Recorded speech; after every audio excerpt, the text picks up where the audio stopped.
সুপ্রিয় দর্শক ও শ্রোতাবৃন্দ, আজকে আমরা আপনাদের সম্মুখে হাজির হয়েছি বাংলাদেশের পলিটিক্স অ্যান্ড পাবলিক শিরোনামের কিছু বিশ্লেষণধর্মী আলোচনা নিয়ে। সুপ্রিয় দর্শকবৃন্দ, ভিডিওটি দেখার পর আপনাদের কাছে মনে হবে যে এই বিষয়গুলো কেন আপনারা এতদিন এইভাবে ভাবেননি। প্রকৃতপক্ষে যে বিষয়গুলি বলতে যাচ্ছি, এই বিষয়গুলো নতুন নয়, বরং আপনাদের সম্মুখে এই ঘটনাগুলো ঘটে থাকে, আপনারা তার সাক্ষী। কিন্তু আজকে ভিডিওটি দেখার পর আপনারা যেভাবে বিষয়গুলিকে ভাববেন, এর আগে কখনো এভাবে ভাবেননি। এটাই হচ্ছে আজকের ভিডিওর বিশেষ দিক। সেই সাথে আপনাদেরকে বলে রাখছি, আমার এই ভিডিও দেখার মাঝখানে আপনাদেরকে কিছু আইকিউ টেস্ট নেওয়া হবে না দর্শক। আপনাদেরকে এই আইকিউর প্রশ্নের কোনো উত্তর আমার কাছে দিতে হবে না, বরঞ্চ এই প্রশ্নের উত্তরগুলো আমি আপনাদেরকে দিয়ে দিব। আপনারা শুধু আপনাদের মনে সাজিয়ে রাখা উত্তরের সাথে মিলিয়ে দেখবেন যে উত্তরগুলো যথার্থ হচ্ছে কিনা। আর হ্যাঁ, আমি বুঝতে পারবো যে আপনাদের উত্তরগুলো যথার্থ হচ্ছে কিনা তা হচ্ছে যদি আপনারা ভিডিও থেকে চলে যান, তাহলে বুঝবো হয় ভিডিওর উত্তরটি আপনার জানা ছিল না, অথবা আমাদের ভিডিওটি আপনার মনোভূত হয়নি। দর্শক, চলুন আমরা পাবলিকের পেদানি এই অধ্যায়ে আজকে কি বলতে যাচ্ছি। দর্শক, মূল ঘটনায় যাওয়ার আগে আপনাদেরকে বলে নিই, চলুন আমরা একদম মূল স্টেশন থেকে যাত্রা শুরু করি। সুপ্রিয় দর্শক, আপনাদেরকে একটি তারিখ বলি, 23শে জুন 1757। কি দর্শক, কিছু মনে পড়ছে না হয়তোবা। আমি আপনাদেরকে ক্লু দিচ্ছি, 1757। এইবার মনে হয় কিছুটা আঁচ করতে পারছেন।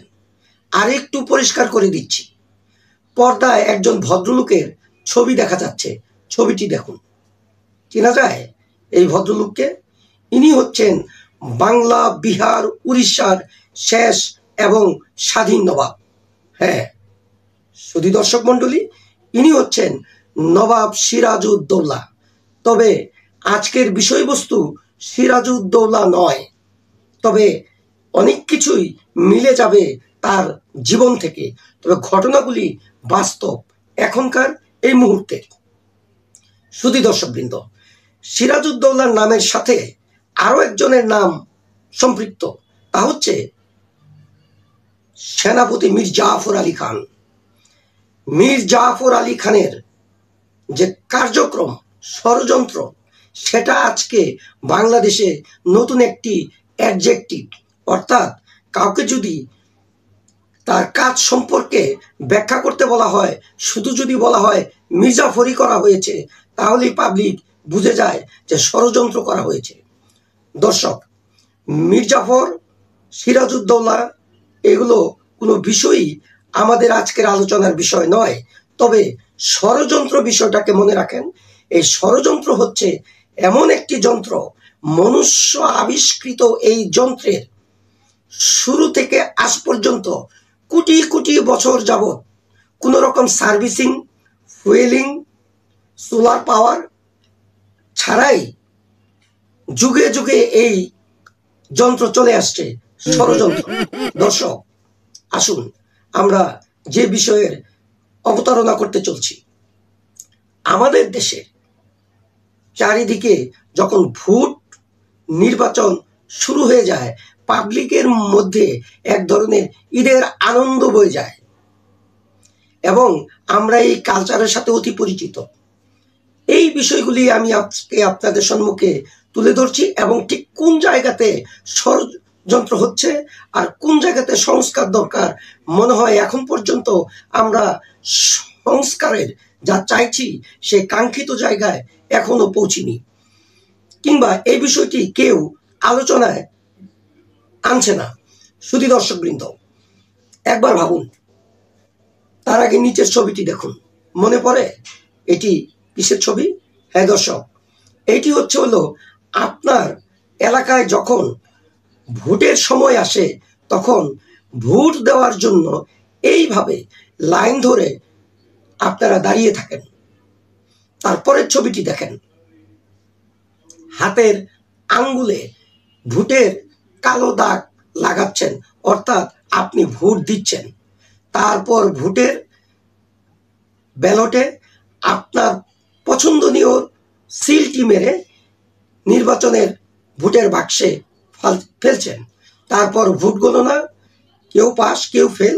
যারা পাস করলো তারা সরকার গঠন করলো, পার্লামেন্টে চলে গেল। আপনার প্রতিনিধিরা, আপনার নেতারা সেইখানে পৌঁছে কি করছে কি করে সেটাই হচ্ছে আজকের আলোচনার বিষয়বস্তু। শুধু দর্শকবৃন্দ, এই যে নেতারা, তাদের সকলেই যে খারাপ তা নয়, এদের অধিকাংশই করাপ্টেড এবং আমাদেরকে ধোঁকা দিয়ে আসে। কিভাবে ধোঁকা দিচ্ছে দেখুন। আপনার এলাকাতে যখন নির্বাচন হয়, এই নেতারা নানান ধরনের তাদের যে অভিজ্ঞতার ঝুড়ি, তাদের বক্তব্যের ঝুড়ি, কথার ফুলছুরি, প্রতিশ্রুতির বন্যা বয়ে দিচ্ছেন। তাতে যে হোপ বিস্কুট অর্থাৎ আশার বিস্কুট আপনারা খাচ্ছেন, তা নিয়েই তারা, এই নেতারা ভালো থাকছেন। তার মানেটা হচ্ছে, একজন মানুষের বাচ্চা প্রসব করতে সময় লাগে 10 মাস 10 দিন, কিন্তু নেতার কাছে নির্বাচনের পূর্বে যখন আপনি কোনো অভিযোগ কিংবা কোনো দাবি নিয়ে যাচ্ছেন, তার এই দাবি প্রতিশ্রুতি ডেলিভারি করতে 10 সেকেন্ডও লাগছে না, মুহূর্তের মধ্যেই আপনার দাবি তিনি কবুল করে নিচ্ছেন। তিনি হাসপাতাল করে দিবেন, রাস্তা করে দিবেন, আরো কত কি। এই যে দেখুন রাস্তাটি, আপনার এলাকার নির্বাচনের পূর্বে বহু নেতা কথা দিয়েছেন তিনি এটি মেরামত করে দিবেন। নির্বাচন পাশ হয়ে গেল, তিনি এমপি হলেন, মন্ত্রী হলেন, এই রাস্তা কিন্তু বেহাল দশা, বেহালি থেকে গেল। এই যে হাসপাতালটি, নিজেই অসুস্থ রোগী, এটাকে বারবার সুস্থ করার জন্য, ভালোভাবে চালু করার জন্য নানা প্রতিশ্রুতি দিয়েছে, কিন্তু হাসপাতালটি আজ অবধি চালু হয়নি। নির্বাচনের পর আপনাদের কাছ থেকে ভালোবাসার সংবর্ধনা নেওয়ার যখন সুসম্পন্ন হয়ে গিয়েছে, তারপর এই নেতাগুলো আপনার দুয়ারে কয়বার আসে, কয়বার আপনার বাড়িতে যায়, কয়বার আপনার সাথে দেখা করে। একবার ভাবুন, নির্বাচনের পর নেতা আপনার এলাকায় কয়বার পরিদর্শনে এসেছিল। ষড়যন্ত্রটা ঠিক এইখানে। কাকে ভোট দিচ্ছেন, কাকে ভোট দিবেন, মার্কা দেখলে আমাদের বাঙালিদের হুঁশ থাকে না। হুঁশ আসতে হবে, আনতে হবে। অথবা যদি একইভাবে চলতে থাকেন, আবার একটা করে স্বৈরাচার তৈরি হবে, আবারও পেদানি দিবেন, আবারও সংগ্রাম করবেন। স্ক্রিনে একটি ছবি দেখা যাচ্ছে, জনাব এরশাদের মুচকি মুচকি হাসতেছেন। উনি 9 বছর আপনাদেরকে যন্ত্রণা দিয়েছেন, পেদানি একটু কম দিয়েছিলেন, তাই উনার মুখে হাসি। সাধারণ কিছু জেল কেটে আবার বেরিয়ে এসছেন। আওয়ামী লীগ ও শেখ হাসিনা 17 বছর জ্বালিয়েছেন এক টানা। তার দুঃশাসনে জনগণ অতিষ্ঠ হয়ে এমন পেদানি দিয়েছে যে দেশের বাইরে উড়াল দিয়েছে, দেশ থেকে পালিয়েছে, এবং আওয়ামী লীগের রাজনীতির কফিনের শেষ পেরেকটুকু ঠুকে দিয়েছেন শেখ হাসিনা নিজেই। সেই পর্ব আওয়ামী লীগ, শেখ হাসিনা তারা কিভাবে সামলাবেন এটা তাদের বিষয়। আমরা আছি পাবলিকের বিষয় নিয়ে। এইবার আসুন, পাবলিক কি করে, কোথায় করে, কিভাবে করে, কেন করে। দর্শকবৃন্দ, এতক্ষণ তো নেতার বিরুদ্ধে বহু কথাই শুনলাম। পাবলিকেরও সমস্যা আছে, পাবলিকেরও সংস্কার করা দরকার। কি সেটা? নির্বাচনের সময়ে এই যে এক একজন 3 বার 4 বার 5 বার করে রং চা আদা চা খান, এই চা খাইতে কত লক্ষ টাকা এই নেতার খরচ হয়েছে, তার কি হিসাব রেখেছেন? আপনাদের কাছে প্রশ্ন, নির্বাচনের চা কেন খেতে যান? নেতার খরচ কেন বাড়ান? এই খরচ তিনি কোথা থেকে তুলবেন? আপনার ভাগের থেকেই তো তুলবেন। নির্বাচনের সময়ে আপনার মহল্লায় একটি ক্যাম্প দরকার। এর জন্য পুরা মহল্লাবাসী যে দায়ী তা নয়, কিন্তু মহল্লারই বেশ কিছু অংশ দায়ী। নেতার কাছে আপনাদের নাম করে আপনাদের চোখের সামনে এই যে ক্যাম্প বসানো হয়, এই ক্যাম্পের জন্য প্রতিদিন খরচ আনা হয়। নেতার কাছ থেকে এই যে টাকা খাওয়া, নেতা কি একা খারাপ, না পাবলিকেরও দোষ আছে? ভেবে দেখার দায়িত্ব আপনাদের। দর্শক, এখানেই শেষ নয়, ঘটনা আরো আছে। নির্বাচনের আগের দিন রাত্রে কোনো নেতা তার কর্মীদেরকে দিয়ে বস্তা দিয়ে এলাকায় এলাকায় পাঠান টাকা দেওয়ার জন্য। টাকা কিছু নেতা খেতা এবং তাদের চেলা চামুন্ড বেহাত করে বটে, কিন্তু একটা অংশ তো পাবলিক পান। পাবলিক এই টাকা কেন নেন? নিজেকে কেন বিক্রি করেন? 5 বছর যাবত তো অপেক্ষা করে থাকে অনেকেই যে ভোটের টাকা নিয়ে ভোটটা বিক্রি করবেন। দোষ কি শুধু নেতা নাকি পাবলিকেরও আছে? বিষয়টা ভাবার দায়িত্ব আপনাদের। এইখানেই শেষ না, ঘটনা আরো আছে। এই যে পাবলিক মাঝে মধ্যে পেদানি দেয়, পেদানি দেওয়ার প্রয়োজনও আছে, কিন্তু পাবলিকের যে সমস্যা আছে এইটা মেরামত করবে কে, এই কথা তো কেউ বলতেছে না। সেটাই হচ্ছে হইলো মূল বিষয়বস্তু। জাতির উন্নয়ন কেমনে ঘটবে? নেতা আর পাবলিক তো ভাগাভাগি করেন।